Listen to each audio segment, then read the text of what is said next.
Sir మీరు Hydraa commissioner అయిన తర్వాత కేవలం బుల్డోజర్ మీద తిరగడం కాకుండా ఇటీవల హైదరాబాద్లో వరదలు వచ్చినప్పుడు లేదంటే వర్షాలు పడినప్పుడు మీరు కూడా రోడ్డు మీదకి వచ్చే ట్రాఫిక్ ఎక్కడ జామ్ అవుతుంది, ఎందుకు మ్యాన్ హోల్స్ పొంగుతున్నాయి, వాటి మీద మీరు స్టడీ చేయడానికి ఉద్దేశం ఏంటి? అది కూడా చాలా ఇంపార్టెంట్. అసలు ఫైనల్గా దేనికి అన్ని డిజాస్టర్ రెస్పాన్స్ అనేది చాలా ఇంపార్టెంట్. సో మనం అక్కడికి వెళ్ళినప్పుడు ఎందుకు వస్తుంది డిజాస్టర్ అనే దాన్ని కూడా మన ఇండియన్ మెటలాజికల్ డిపార్ట్మెంట్ వాళ్ళ డీజీ గారు వచ్చారు, డాక్టర్ మహాపాత్ర అని చెప్పేసి వారు వచ్చారు. వారితో కూడా నేను అడ్రస్డ్ వర్క్ షాప్ రీసెంట్గా వాళ్ళ ఎండి 150 సంవత్సరాలు అయిందనే సందర్భంలో. సో దాంట్లో కూడా అంటే ఇప్పుడు మనకు చూస్తే కనుక క్లౌడ్ బర్స్ట్లు ఇవన్నీ కూడా మనకి ఏంటంటే వెదర్ క్లైమాటిక్ ప్యాటర్న్స్ మారిపోయి ఇప్పుడు green house effect, global warming, దీంతో మొత్తం మారిపోతుంది. వర్షం పడితే కనుక గంటలో 10 సెంటీమీటర్లు పడుతుంది అనమాట. అట్లాంటి ఫ్రీక్వెన్సీ క్లౌడ్ బర్స్ పెరిగిపోయినాయి ఇప్పుడు.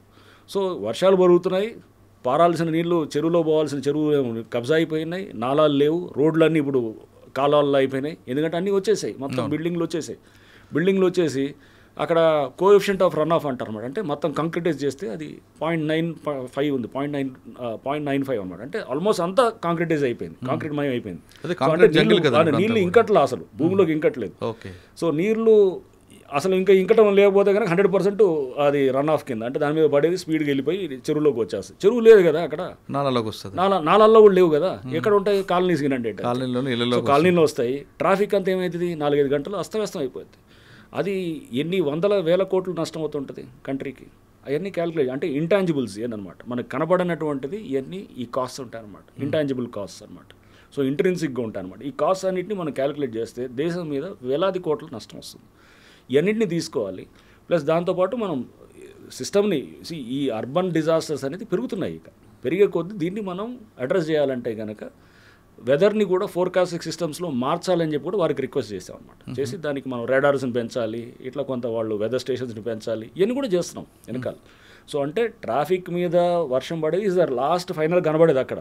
దాని వెనకాల ఇంత బ్యాక్గ్రౌండ్ వర్క్, చెరువుల పునరుద్ధరణ ఉండాలి, మనం వెదర్ ఫోర్కాస్టింగ్ సిస్టమ్స్ అడ్వాన్స్డ్గా ఉండాలి, మనం ప్రెడిక్ట్ చేసే సిస్టమ్స్ యాక్యురేట్గా ఉండాలి. ఇంత బ్యాక్గ్రౌండ్ చేస్తేనే అక్కడ రోడ్డు మీద కనబడదాం. అవి చేయాలంటే కనుక సామాన్యమైన పని కాదు. దాని మీద ఎప్పుడు మనం నిరంతరంగా డెవలప్ చేయాలి. బెంగళూరు లేనప్పుడు అది కూడా చేయలేము మేము. కర్ణాటక వాళ్ళది దాంట్లో వెదర్ ఫోర్కాస్టింగ్లో వాళ్ళు కూడా కొంత బెటర్గా ఉంది. ఎప్పుడు 30 ఏళ్ల క్రితం ఎస్టాబ్లిష్ చేసిన సిస్టమ్ ఉంది, దాన్ని కూడా తీసుకొచ్చి మనం ఇక్కడ చేయాలని ట్రై చేస్తున్నాం అనమాట. సో దీన్ని ఇప్పుడు సిస్టమ్లో ఒక దాన్ని మనం చేసి ఊరినే వచ్చామో పోయామో అనేది ఉద్యోగం ఉండకూడదుగా. చేసామా ఇక్కడ చేస్తే కనుక ఆ టైంలో నువ్వేం చేసావు, సమాజానికి ఏం చేసావు అనేది ఫైనల్ కాంట్రిబ్యూషన్ ఏంటి. అవును. So the contribution to the society is very important. నేను అలానే చూస్తాను ఉద్యోగాన్ని. నేను ఆ కాంట్రిబ్యూషన్ నా నుంచి ఇక్కడ చేసాము 2 ఏళ్ళు 3 ఏళ్ళు what ever I do it. ఆ సిస్టమ్ అనేది అక్కడ ఒక దాన్ని నిలబెట్టి వెళ్తే కనుక రేపు వచ్చినప్పుడు మన ముందు అట్లా చాలామంది అధికారులు చేశారు. నేనే చేస్తున్నాను, చాలామంది అధికారులు నాకన్నా బ్రహ్మాండంగా చేసిన వాళ్ళు వందలాది మంది ఉన్నారు. వాళ్ళు నిలబెట్టిన సిస్టమ్స్ తర్వాత చాలా వచ్చాయన్నమాట. ఇప్పుడు గ్రేవన్ స్టార్ట్ చేశారంటే వ్యాస్ గారు స్టార్ట్ చేశారు, దాన్ని స్టెబిలైజ్ చేసిన వాళ్ళు ఎంతోమంది ఉన్నారు. ఇట్లాంటివి చాలా ఉన్నాయన్నమాట సిస్టమ్స్. ఆ సిస్టమ్స్ డెవలప్ అయ్యి చేసినటువంటి అట్లాంటి మంచి సిస్టమ్స్ వచ్చిన దాన్ని మనం కూడా మంచి సిస్టమ్ వైపు ముఖ్యమంత్రి గారు చాలా స్పష్టంగా ఏంటంటే ఈ డిజాస్టర్ రెస్పాన్స్ అనేది మనం దాన్ని జాగ్రత్తగా తీసుకోవాలి. ప్లస్ ఈ అసెట్స్ ప్రొటెక్షన్, వేలాది ఎకరాలు కబ్జా అయిపోతున్నాయి. ఇప్పుడు మేము చేస్తుంటే పార్కులు అసలు గవర్నమెంట్ ల్యాండ్లు ఎన్నంటే అన్నీ వస్తున్నాయి అన్నమాట కంప్లైంట్స్. అసలు చెక్ చేయడానికి మాకు సరిపోవట్లేదు టైం అసలు అన్నమాట. ఒక్కొక్క దాంట్లో ఎంత లోతుకు పోవాల్సి వస్తుంది అంటే ఒకసారి 3-4 మీటింగ్లు పెట్టాల్సి వస్తుంది. పెట్టిన చోటలో పెట్టిన మీటింగ్ వల్ల గంట పైన పడుతుంటుంది. డాక్యుమెంట్స్ కలెక్ట్ చేయాలి, దాని వల్ల చెక్ చేయాలి, వాళ్ళని వినాలి, వీళ్ళని వినాలి, లోతుగా మళ్ళీ అవసరం డౌట్ వస్తే క్షేత్రస్థాయి పర్యటన ఉంటుంది. ఒక్కొక్క పిటిషన్ వెనకాల అంత లోతుగా పోతే ఒక కేసు దర్యాప్తు చేసినట్టు ఉంటుంది. అట్లాంటి 4-5 వేలు ఉన్నాయి. అందుకు మేము పబ్లిక్ డొమైన్లో పెట్టలేదు ఇంకా హైడ్రా. రేపు పెడితే కనుక ఇంకా వేలాది మీరు ఫ్లడ్ అయిపోతాయి. చేసిన దాన్ని పర్ఫెక్ట్గా చేయాలి. సార్ మీ సిస్టమ్గా వెళ్తున్నారు, సిస్టమ్ స్పాయిల్ కాకుండా ఫ్యూచర్కి ఏం బాగుంటుందని చేస్తున్నారు. కానీ కొంతమంది ప్రతిపక్షాలు హైడ్రా అనేది కేవలం ప్రభుత్వానికి ఒక జేబు సంస్థగా అయిపోయింది, డబ్బులు వచ్చి పడుతున్నాయి. సో ఇది అంటే ఎవరైనా ఏదైనా అలిగేషన్ ఎవరైనా ఏం చెప్పొచ్చండి. అదే దానికి ఎందుకంటే మన ప్రజాస్వామ్యం ఎవరైనా ఏదైనా మాట్లాడవచ్చు. సో అది దురదృష్టవశాత్తు అదేది ఒక ఎవిడెన్స్ తోటి ఇగో ఇక్కడ జరిగిందనేది చెప్తూ హైడ్రా అనే దాని వల్ల ఏమన్నా చేసింది ఏమన్నా ఉందా, ఏటీఎం అనగా అవుతుందంటారు. అది ఊరినే మాట్లాడటం చేసి మీరు బుధవేస్తాం మీరు కడుక్కోండి అంటే కనుక మనం చెప్తున్నాం కదా, మీరు బఫర్ జోన్ ఇదనండి అట్లనే ఉంటుంది అనమాట. మీరు ఒక నిర్దిష్టమైనటువంటి దీన్ని చెప్పండి, చెప్పినప్పుడు దాన్ని డెఫినెట్గా దానికి రెస్పాండ్ అవుదాము. మీరు ఏదో ఊరినే ఒకటి అనేసి ఇది ఏటీఎం సంస్థగా అయింది, లేకపోతే ఇది ఏది మొత్తం ఏది ఖజానాలు నింపడానికో లేకపోతే ఎవడో కొంతమంది జేబులు చేయడానికో జనరల్ అలిగేషన్స్ ఏముంది, ఎవడైనా మాట్లాడు. నేను కూడా చెప్తాను, ఎవడి మీద కావాలంటే ఇగో ఈ ఎక్స్ వీడు ఇది వాడది అని అంటాను. అలా కాదు కదా. సో అది మనం అలా కాదు, విత్ ఏంటి నీ దగ్గర ఉన్నటువంటి సాక్ష్యాలు ఏంటి, ఆధారాలు ఏంటి చెప్పు, దాన్ని మాట్లాడదాం. వచ్చి మమ్మల్ని అడగండి, ఇదిగో మీరు ఇలా చేశారని అడగండి. వీఆర్ ట్రాన్స్పరెంట్, మేము వీఆర్ ఓపెన్. వచ్చి మీరు ఇక్కడ ఇలా ఎందుకు చేశారు, ఇలా ఎందుకు చేయలేదు అని చెప్పాలంటే కూడా దానికి సమాధానం చెప్తాం. ఓకే సార్, ఫైనల్గా చెప్పండి, హైడ్రా 2.0 ఏం చేయబోతుందండి? హైడ్రా 2.0 అనేది మీరు ఏది రోబో 2.0 టైప్ ఏదో చెప్తున్నారు. సో అంటే హైడ్రా అనేది ఈరోజు పబ్లిక్లో అవేర్నెస్ తీసుకొచ్చిందండి. కొత్త సిస్టమ్. హైడ్రా అనేది జస్ట్ ఏదో ఒక సంస్థ కాదు, ఒక కొత్త వ్యవస్థని తయారు చేస్తుంది. ఆలోచన విధానం కూడా కనిపిస్తుంది ఒకవైపు. అంటే భయం అనేది కాదు, అవేర్నెస్. పబ్లిక్ అవేర్నెస్ కూడినటువంటి పొల్యూషన్. రేపు మేము చెక్ చేస్తున్నాం, ఇప్పుడు పొల్యూషన్ కంట్రోల్ బోర్డుతో కూడా మీటింగ్ పెట్టాం. చెరువుల్లో వ్యర్థాలు వదిలిస్తే కనుక రేపు ఆ పట్టుకొని వాళ్ళని మనం జైలుకి పంపించి అది సీజ్ చేసి వాళ్ళని మనం చేస్తే కనుక 10 మంది చేయండి, ఎందుకు వదులుతారు చూద్దాం. ఇప్పుడు దాని మీద ఫోకస్ ఉంది. ఇప్పుడు రేపు ఎందుకు చేయరు? రేపు చెరువులు మెయింటైన్ చేయాల్సిన, చెరువుని ప్రిజర్వ్ చేయాల్సింది మా యాజ్ లేక్ ప్రొటెక్షన్ కమిటీ చైర్మన్గా హైడ్రా కమిషనర్ బాధ్యత. ఎవరైతే చెరువులో వ్యర్థాలు వదిలేసి, ఎఫ్లూయెంట్స్ అన్ని వదిలేసి, డేంజరస్ కెమికల్స్ అన్ని వదులుతున్నారు అనుకోండి, నలుగురిని పట్టుకోండి, వాడిని చేసి జైలుకి పంపించి వాడి బిల్డింగ్ని మొత్తం సీజ్ చేసి కోర్టుకు పెట్టి వాడిని చుక్కలు చూపించామంటే ఎట్లా వదులుతాడు చూద్దాం. భయం లేక, బేసికల్గా చట్టాలంటే భయం లేదు, రూల్ ఆఫ్ లా అంటే భయం లేదు, వ్యవస్థలంటే భయం లేదు, ఏదైనా మేనేజ్ చేసుకుంటాం. ఆ భయాన్ని మనము చట్టాన్ని కఠినంగా అమలు చేయడం ద్వారా పబ్లిక్లో ఒకటైతే వచ్చింది సార్, హైడ్రా అనేది అవేర్నెస్ తీసుకొస్తుంది ఒక సెక్టార్ పబ్లిక్కి. కొంతమందికి ఒక భయం క్రియేట్ చేసింది, మనం తప్పు చేసి ఇలాంటి బిల్డింగ్ కొలాప్స్ అవుతాయనే విషయాన్ని. అందులో మంచిగా ఉంది, అందుకే కూడా పబ్లిక్ కూడా మీకు హైడ్రా రంగనాథ్ అంటారు. కానీ హైడ్రా 2.0 ఏం చేస్తుంది? హైడ్రా 2.0 ఉత్తి ఈ భయం క్రియేట్ చేయటం కాదు, దాని నుంచి పాజిటివ్ సైడ్ వెళ్తుంది. ఫైనల్గా మా గోల్ పాజిటివ్. ఇది కూల్చడం కాదు, నిర్మించడం. అది చెరువులు నిర్మించడం అనేది చేయాలి. ఒక నాలాలు మంచి వ్యవస్థ నిర్మించడం చేయాలి. ఒక మంచి డిజాస్టర్ రెస్పాన్స్ సిస్టమ్ తయారవ్వాలి. వెదర్ ఫోర్కాస్టింగ్ సిస్టమ్స్ తయారు కావాలి. సో రేపు గవర్నమెంట్ ల్యాండ్లు కబ్జా చేయకుండా గవర్నమెంట్ ఆస్తులు పరిరక్షించబడాలి.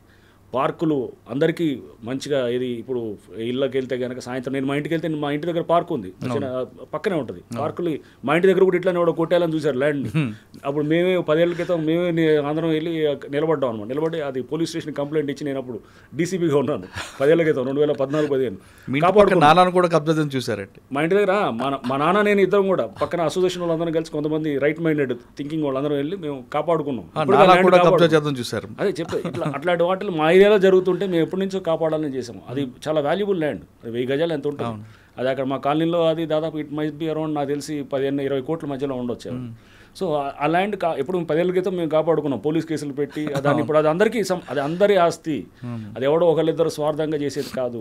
సేమ్ థింగ్, ఇది అందరి ఆస్తుల్ని, ఇది సమాజం యొక్క ఆస్తుల్ని పరిరక్షించాలి, ఇది అందరికీ చెందిన ఆస్తుల్ని కాపాడుతాం. అది that is the next goal అనమాట. చెరువులను పునరుద్ధరణ, ఆస్తుల పరిరక్షణ, ఇవన్నీ చేయటం అండ్ డిజాస్టర్ రెస్పాన్స్ ప్రాపర్గా అప్రాపరియేట్గా చేయటం, ఈ మా లక్ష్యాలు అన్నమాట. ఓకే సార్, హైడ్రా అనేది కేవలం హైదరాబాద్ వరకేనా, ఇంకా తెలంగాణ రాష్ట్రం అంతా విస్తరించాలి? ఇది ఓన్లీ ఔటర్ రింగ్ రోడ్ దాకా 2000 స్క్వేర్ కిలోమీటర్స్ జిహెచ్ఎంసీ అండ్ 27 మున్సిపాలిటీలు, దాని చుట్టూ 27 మున్సిపాలిటీకి మొత్తం ఎక్స్టెండ్ అవుతుంది. ఓకే సార్, ఫైనల్గా ఇంకో క్వశ్చన్ అండి. హైడ్రా అనగానే భయపడుతున్న కొంతమందికి, లేదా హైడ్రా అంటే అభిమానించే కొంతమందికి ఒక కమిషనర్గా మీరు ఇచ్చే మెసేజ్ ఏంటి? హైడ్రా అనేది మీకోసం అండి, మీరు భయపడాల్సిన అవసరం లేదు, ఎవరు కూడా భయపడాల్సిన అవసరం లేదు. తప్పు చేసిన వాడే భయపడాలి.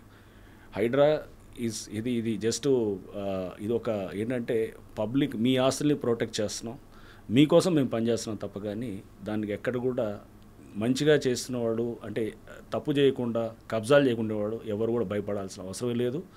అది మీరు అక్కడ ఎక్కడన్నా కానీ అటువంటి విధంగా ఎక్కడన్నా మీకు ఇబ్బందులు ఉన్నా కానీ మీరు దయచేసి మా దృష్టికి కూడా తీసుకురావచ్చు. ఎక్కడన్నా హైడ్రా పేరు చెప్పి కూడా మిమ్మల్ని ఏమైనా ఇబ్బంది పెట్టేటటువంటి అట్లాంటివి ఉంటే కూడా దయచేసి మా దృష్టికి తీసుకురండి. అప్పుడు వాళ్ళ మీద ఖచ్చితంగా మేము సీరియస్ యాక్షన్స్ ఉంటాయి, మామూలుగా కాదు, కనబడేటటువంటి సీరియస్ యాక్షన్స్ కూడా ఉంటాయి. సార్, అపార్ట్మెంట్ పర్మిషన్కి హైడ్రా అనుమతి కావాలంటారా? అసలు హైడ్రా పర్మిషన్స్ ఇవ్వదండి. హైడ్రా పర్మిషన్స్ ఇవ్వటం మొదలెడితే కనుక ఇదొక గవర్నమెంట్ని స్ట్రీమ్లైన్ చేయాలి, కానీ గవర్నెన్స్ని. సో ఎక్కువ సిస్టమ్స్ పర్మిషన్స్ ఇచ్చేటటువంటి పెట్టకూడదు.